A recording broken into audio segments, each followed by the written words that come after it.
Good evening, everybody. My name is Mike Haltman, and welcome to Do You Ever Wonder? And I know that I often wonder, and tonight's topic is something that I wonder a lot about because it's part of my life, although it wasn't always part of my life. Last week, we discussed innovation and disruption with Jay Sammet, and tonight, we're kind of going to discuss somewhat of the same thing because, for many of us, or for many in the country and around the world, COVID was a time of disruption, a time of forced innovation, and what if is sales if not a learned or actually for some people an innate talent, and we're incredibly fortunate tonight to have with us an author who wrote the book Confessions of a Serial Salesman. He's a sales trainer. He's a keynote speaker. He's a serial entrepreneur. He's the CEO of On the Ball Marketing. And what originally drew me to Steve, he's what a lot of people don't know is that he and my brother-in-law went to summer camp together at Camp Lenny Lenape. It's a very small world. But what drew me back to Steve was his LinkedIn Live. And he does a LinkedIn Live every morning. It's the Nudelberg Daily Huddle. I think you really kicked it off big time when COVID began, if I'm not mistaken.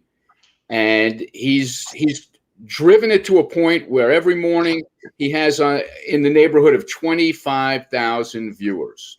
And to me, I'm on my fifth broadcast, it's just it's an incredible accomplishment, and I'm very fortunate and happy to introduce Steve Nudelberg. Thanks for having me. I'm always happy to support other entrepreneurs who are creating new endeavors. So congratulations to you. If you remember correctly, I think you and I met at the Meadowlands at an event that I was attending, and we got introduced and we connected and stayed in touch. And that's the reason why people do well in life, is they take the time to follow up and stay in touch, and always good things happen. If more people did that, I think they'd have, more success. So, for me, I've been a student of the game my whole life. LinkedIn, while there's 740 million people that have a registered profile, I would say 80% of them have no idea what they're doing. Most use it as a spam vehicle. I'm sure you get it as well as I do. People that have never met me but want to handle my finances, want to sell me Bitcoin, want to tell me how great their company is, and it is not that kind of platform. Correct. So I've been in it for a long time. I have developed incredibly tremendous relationships that, whether they actually did business with me or not, didn't matter, because I learned and I had opportunity to be engaged with people that I never would have had a chance to do. So when it finally came time when the pandemic hit, we had already had a Facebook group called The Huddle. I was speaking all over the world, which was a phenomenon in and of itself. And people would say, how do we get more of you? And I created a Facebook group. People paid a nominal fee for the year to have me do 10 or 15 minutes in the morning, what I used to do with my own companies, just sort of kind of give everybody a gut check. Here's what's happening in the world. Here's what we need to focus on. Here's some sales tips. Well, when the pandemic hit, we were overwhelmed with people saying, what do we do? Oh my God, what do we do? And I had a different vision. I said, oh my God, there's never been a time in my career or anybody's career when we all started at the starting line. Right. Nobody had an advantage over everybody. It was all the same. So it was like, let's go. No question. And you would mention that COVID, and we're going to be talking about this with somebody in a couple of weeks, COVID was actually not so terrible for you. It actually was a big boon to your business. Well, let me preface, anytime people are getting sick and dying, it's bad. Of course. So I understand that it's bad, but as a career entrepreneur, I like to call it business development guy, not sales. I don't really sell anything. I looked at it as opportunity. I said, the digital tools are all there. Creating virtual relationships was what we were already coaching people on. We had very low adoption. We had built a relationship with Zoom long before anybody even heard of Zoom. All of a sudden, this thing happens, and things have happened in the past. There's been recessions, there's been 9/11. So it's not new to have events that dictate social policy. We were just prepared for it. We knew the tools, we knew that we could carry on more efficiently in deeper relationships if it was virtual. Didn't spend time traveling or driving or some of the nonsense that salespeople had to go through. So all of the coaching and training we had done 2 years prior clicked. We took the huddle and said, let's take away the fee. Let's go live across all of the channels. I was awarded LinkedIn Live a year and a half before, but just didn't have anything to say. I didn't understand. I saw people doing stuff that didn't make sense. Well, the beauty of what you do with LinkedIn Live, I think, is you look like you're having a lot of fun doing it, which is half the battle. If you're selling, if you're in business development and you don't seem to be having fun doing it, then I don't think you're going to succeed necessarily. So I think you're right. I think we put together a quality product. It's a fun 30 minutes to kick off your day. We go live every day at 8:00. The content is very rich. It's part of our training. It's part of our coaching. So it's real. It's not fluffy. It's not meant as a bait and switch. Hey, come into the huddle and then we'll sell you something. Right. We legitimately give people content to use in social media. We talk about current events. We have great music. So we have fun producing the show. I get to do it with my son, which is also a thrill of mine. After he had spent 10 years coaching college football, he decided to join the business. Now imagine this, he's 30 something years old and he joins the business April 1st. Wow. By the end of April, timing is everything. The world was shut down. He was like, right. Dad, did I make a mistake? And I clearly told him I did not think so. I thought it was a time when the people who look forward and don't get stuck will actually produce more, and we did. So this was our commitment to give back. Well, one of the rules in my book is give to get. I've always been a giver. I give my time, I give my energy, I give my money, I give my ideas. Very philanthropic as a company and always have been in all of my endeavors. This was our give back. We said, if you're stuck at home and you're lost and you're feeling not part of a community, let's build a community. And so we started stacking people on, and people were telling people, we get about 90 people actually live, commenting with each other, doing business, having what we call virtual coffees afterwards. So it's probably the best networking event on the internet.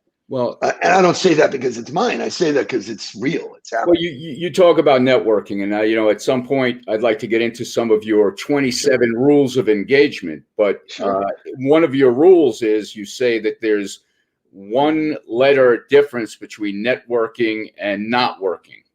And for me, I came into my entire career up until around 2000. I was a bond analyst. I was a bond trader. It was on Wall Street. You're not really selling per se. And then I started a commercial mortgage lending company where, you're selling. And selling is not natural for a lot of people. I can honestly say that I am not a natural salesman as you are, but it's almost, for many, it's almost a learned thing.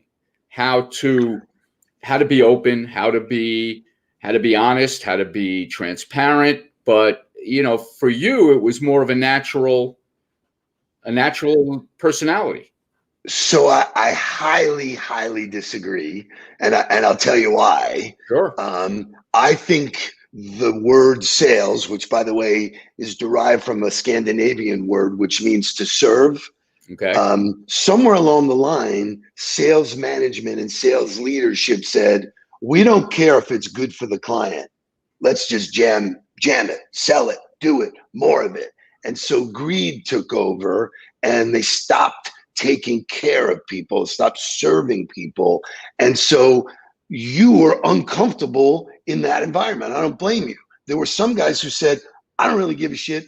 I don't care. I have no integrity. I'm just going to do whatever it takes. And all of Right. those movies, Glengarry, Glen Ross, Tin Men, all of that stuff show you the type of salespeople that people go, ugh, I don't want to be that. Well, if you legitimately could solve problems, help somebody solve a problem, and all you would need to do is know enough people to share your story with, and the right ones would raise their hand and say, I have a problem, you can solve it. That's not selling, that's providing.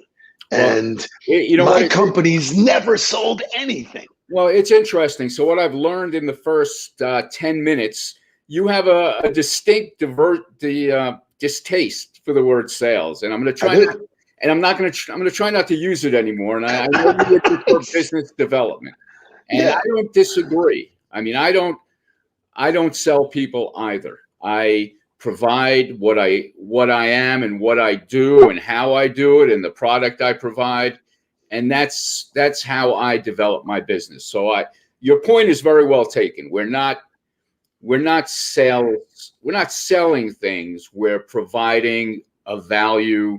We're providing an outcome. We're providing a product. I think. So I'll ask you a couple of questions. Sure. When was the last time you bought something of significance from somebody you didn't like? Well, other than a dryer, it's been a long time. So generally the answer is never. Right. So the idea of going out and forcing people to buy from you is ridiculous. It doesn't make any sense. It's very old school. New school thinking is, if I create awareness of who I am and what I do, that's what the job is to create opportunity, not to sell anything. The whole idea is nobody I know wants to get sold. I don't want to get sold. I can tell when I'm being sold. Right. And all of the guards go up, and first thing you say, oh, you're in sales? What do you think of? Used car guy. Boom. Why? Because those were the sales guys. Those were the guys trying to push you into a deal. Let me go talk to my manager. All of that crap.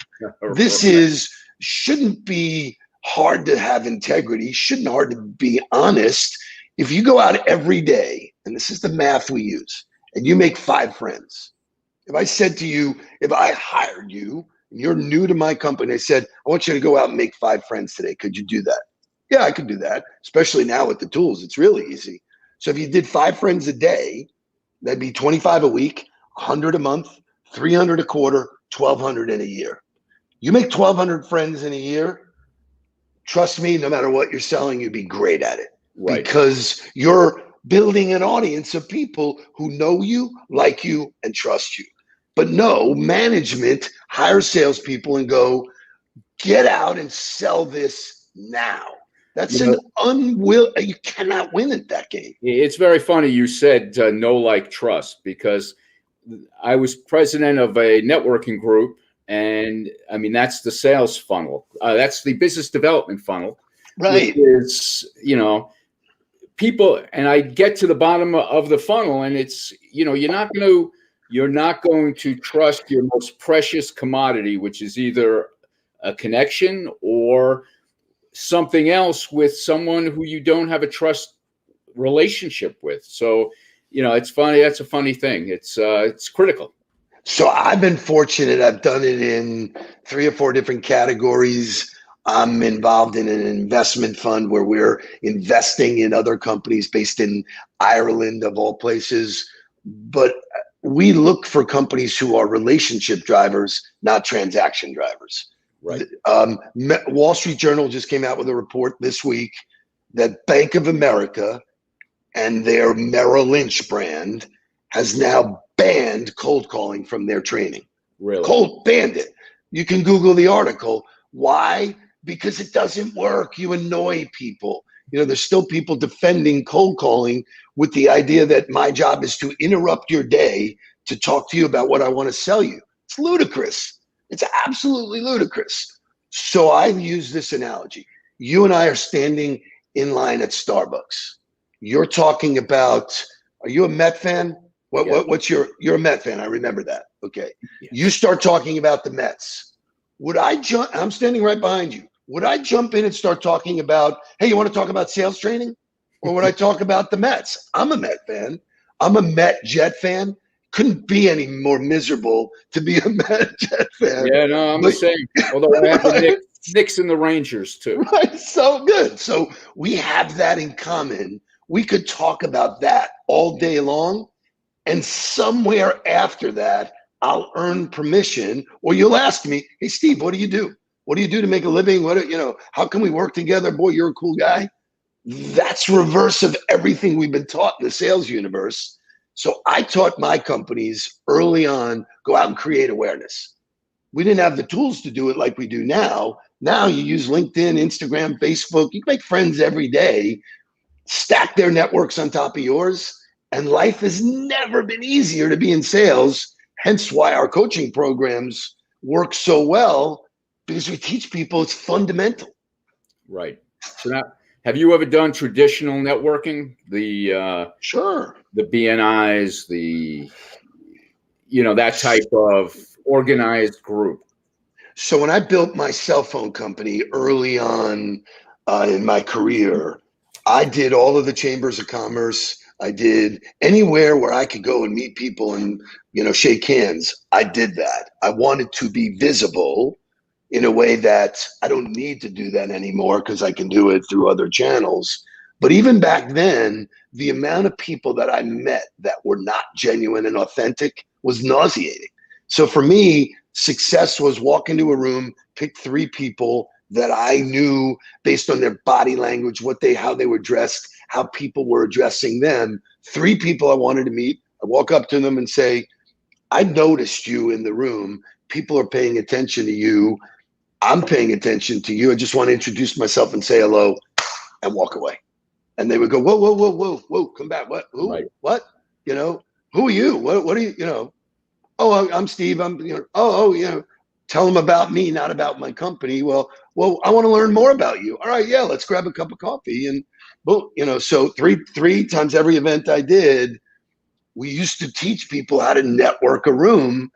Now I'm in a room with 790 million people, man. It's unreal. It's fantastic. The world's our oyster. Well, I always say networking is a contact sport. And what you just described is what a lot of people find the most difficult. Walking into a room where you may not know anybody, there's cliques of people standing around, but you have to have the gumption and the wherewithal to go in and just introduce yourself. And your methodology of putting out a compliment to somebody who is making them, and you're probably not BSing, you actually see that they are people of the room. And that's great advice. So for me, making contact and building relationships with those types of people built such a quality network for me that they introduced me to their people, and it just starts to snowball. So, the idea that I never really sold anything to anybody except myself.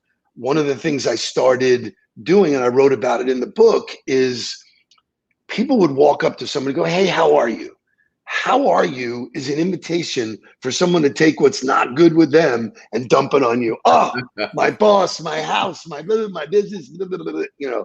So we changed that game early on from our receptionist. First impression was when they would call any of our businesses. We changed it to, hi, you've reached ABC Cellular. Tell me something good.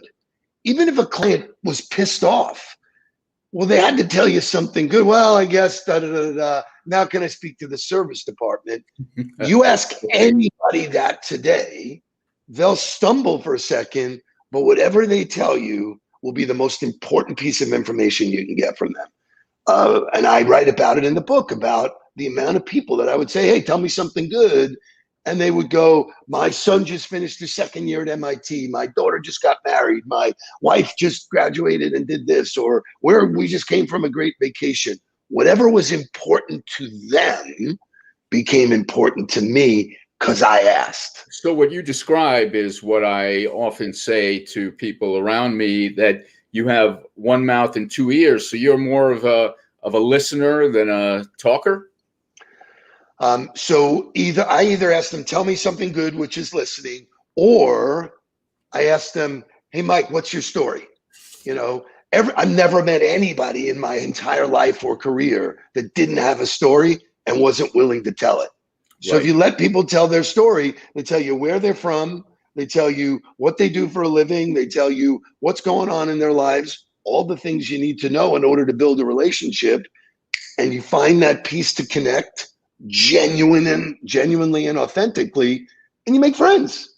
And then your friends come back to you and go, hey, Steve, thanks. What's your story? What do you do? Oh, I'm glad you asked. I'm excited. My business is exploding. Right. And, you know. No, I think you describe it very well. Genuine and authentic. You know, don't be something you're not. Don't be a phony. Don't try and portray. Be honest, open, and genuine. And that's what people are drawn to. So, you know, you talk about people like to do business with people they like. So the nature of the training and coaching space in sales is $1 billion+ industry. It's massive, but most of it is bullshit. It's not real and genuine. It's they're telling you use these theories and this buzzword and close this, and it's just not authentic in general. So for me, we discarded all of that and just said, if you go out and make a lot of friends do go out of their way to do things for their friends all the time. They'll pay more, they'll do more. And I don't know why early in my career, it was so obvious, but for me, that's how I built it. And I said early on in the phone business, I said, if I catch any one of you pitching a deal or a promotion or whatever, I'll fire you on the spot. What I do want you to do is make sure that when they want to buy a phone, we're one of the choices. That's a whole different pitch than jamming, oh, buy it today, or, you know, this price is good until Thursday. What? Well, when I went to join the Vertical Club in New York, and you know, I was sitting there in front of the salesperson, and it was like, there's two memberships left. If you leave now, you're not going to get it. And you know, at the time I was in my 20s, I joined because, you know, that it's the fear of missing out. But you know, that's a typical sales technique that should not be done. So I say no to clients before they say yes to me, which is trained. How to work a room is training. How to have the confidence to have, you know, to be within yourself. You know, now my younger son joined the business. We're training him the same exact way. He has a strategy about what he's doing and why he's doing it. He has an audience of people that he's going after. He spent 5 years coaching football at University of Florida. He's going after C-level executives that are Florida Gators. Information is all over the place. He has an instant dialogue with them. And we believe that there will be those that go, hey, thanks for reaching out. What do you do? Oh, we coach teams and CEOs to get better. Well, what does that look like? You know, and he's already landed a deal in the first 6 weeks, but he's never asked. He never will ask. Right. Someone asks us. It's a whole different game. So for me, the big takeaway is that my clients are legitimately my friends, whether they continue to work with us or not. And they turn out to be the most insane referral sources because they have the experience. Oh, we went through it. And, you know, so LinkedIn for me, and this is good for your audience to hear, LinkedIn for me is like Yelp. You know, you wouldn't normally go to a restaurant or a hotel without checking what your peers think about it. That's why it works. Oh, the owner said these are great meatballs, but 5 people ate there, said they're crummy meatballs. Great. I believe the 5 people. Right.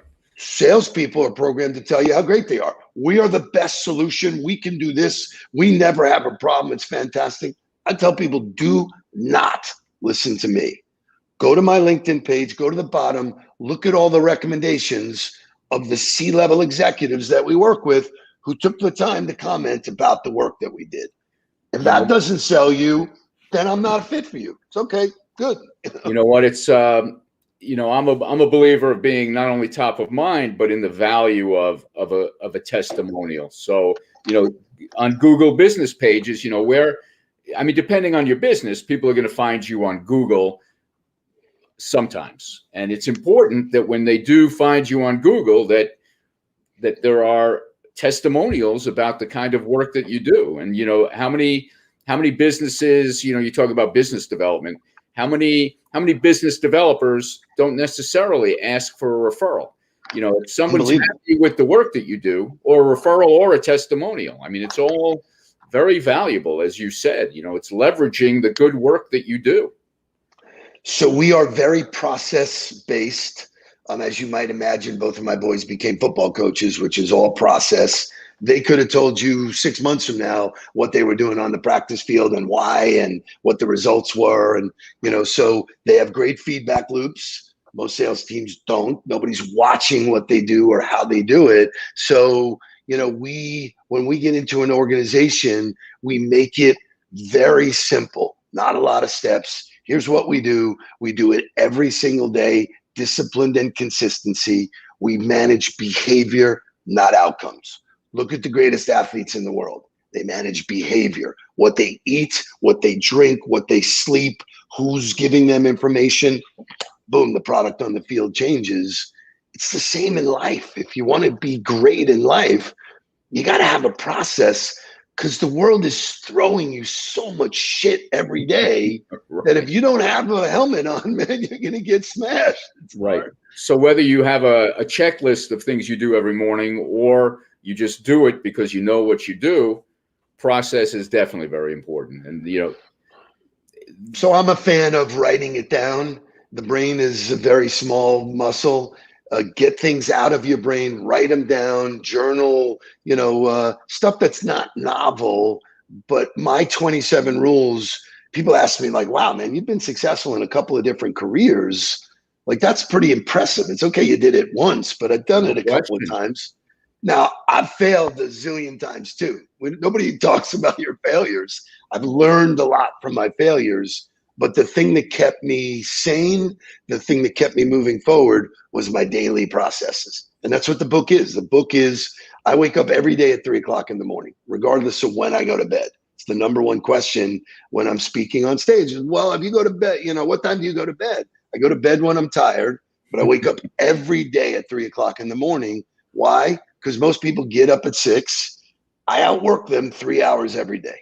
Right. It's not brain surgery. It's just, I get up at 5 every day, and people think that's crazy, but you know what? Right. You get up, you work out, you have your process, which is very important.